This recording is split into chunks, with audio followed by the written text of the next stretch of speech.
Iran के राष्ट्रपति इब्राहिम रईसी और विदेश मंत्री हुसैन अमीर अब्दुल्लाहियन की हेलीकॉप्टर क्रैश में मौत हो गई है। रईसी अजरबैजान में एक डैम का उद्घाटन करने गए थे। ईरान के सरकारी टीवी के मुताबिक राष्ट्रपति रईसी अजरबैजान में किज कलासी और खुदाफरीन बांध का उद्घाटन करने गए थे। इसके बाद वो तबरेज शहर जा रहे थे। इसी बीच रास्ते में उनका हेलीकॉप्टर क्रैश हो गया। कहा जा रहा है कि विजिबिलिटी 5 मीटर से ज्यादा नहीं थी और हादसे का सबसे बड़ा कारण यही माना जा रहा है। ईरान के राष्ट्रपति इब्राहिम रईसी के काफिले में कुल 3 हेलीकॉप्टर थे। 2 हेलीकॉप्टर सही सलामत पहुंच गए, लेकिन राष्ट्रपति का हेलीकॉप्टर क्रैश हो गया। इसे लेकर कई लोग संदेह भी कर रहे हैं। खासकर ईरान में एक वर्ग इसके पीछे साजिश की आशंका जता रहा है। सोशल मीडिया पर भी इसको लेकर बहस छिड़ गई है। अमेरिका के सीनेटर चक शूमर ने एक स्टेटमेंट में कहा है कि उनकी खुफिया एजेंसियों से बातचीत हुई है। अभी तक कहीं किसी साजिश की आशंका या इसका कोई सबूत नहीं मिला है। अमेरिकी विदेश विभाग ने यह भी कहा है कि वो घटना पर करीब से नजर बनाए हुए हैं। राष्ट्रपति बाइडेन में अपने कार्यक्रम रद्द कर वापस व्हाइट हाउस भी पहुंच चुके हैं। बात करें तो ईरान की इजराइल से कट्टर दुश्मनी है। यूं तो दोनों की दुश्मनी 50 साल से ज्यादा पुरानी है, लेकिन हाल के दिनों में इजराइल के गाजा पर हमले के बाद दोनों की तल्खी बढ़ गई। पिछले महीने ही ईरान ने इजराइल पर मिसाइल और ड्रोन अटैक किया था। इसके बाद इजराइल ने बदला लेने की चेतावनी दी थी और जवाबी हमला भी किया था। तब से ही मिडिल ईस्ट में एक नई लड़ाई की आशंका जताई जा रही थी। ईरान के राष्ट्रपति की मौत के बाद मिडिल ईस्ट की लड़ाई और भी ज्यादा भयावह हो सकती है। एक रिपोर्ट की माने तो अजरबैजान का इजराइल के साथ काफी इंटेलिजेंस कम्युनिकेशन है। दोनों एक दूसरे से इंटेलिजेंस शेयर करते रहते हैं।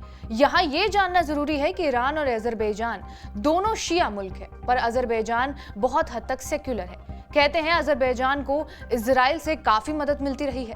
खासकर जब उसकी आर्मेनिया से लड़ाई हुई तो इजराइल उसके साथ खड़ा रहा था। इजराइल का ईरान में जासूसी नेटवर्क है, उसमें अजरबैजान की भी बड़ी भूमिका है। इसलिए यहाँ साजिश वाले एंगल को जानकार इनकार नहीं कर रहे हैं।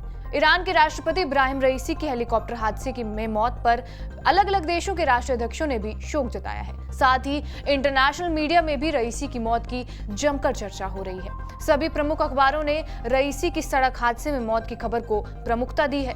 द गार्जियन लिखता है, खराब मौसम के कारण ईरान के राष्ट्रपति इब्राहिम रईसी की मौत। द CNN ने इब्राहिम की मौत पर लिखा है, ईरान ने यह स्वीकार कर लिया है कि रईसी की मौत हो चुकी है।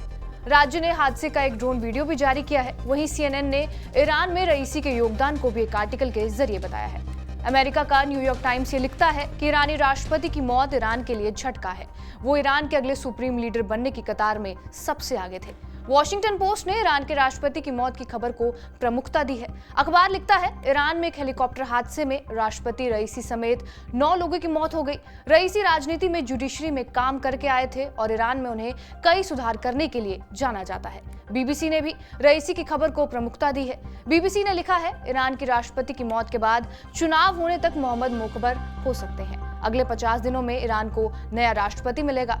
ईरान के राष्ट्रपति की मौत पहली नजर में तो खराब मौसम के कारण हुई है, लेकिन ये एक आम हादसा लगता है। लेकिन 2 हेलीकॉप्टर का सेफली तेहरान पहुंचना, मौसम खराब होने के बावजूद उड़ान भरना और इजराइल के साथ अजरबैजान के रिश्ते को देखते हुए किसी बड़ी साजिश की भी आशंका जताई जा रही है। बहरहाल, आपका इस वीडियो पर क्या कुछ कहना है, हमें कमेंट बॉक्स में जरूर बताएं। बाकी देश और दुनिया की तमाम बड़ी खबरों के लिए बने रहे हमारे साथ TV9 डिजिटल पर।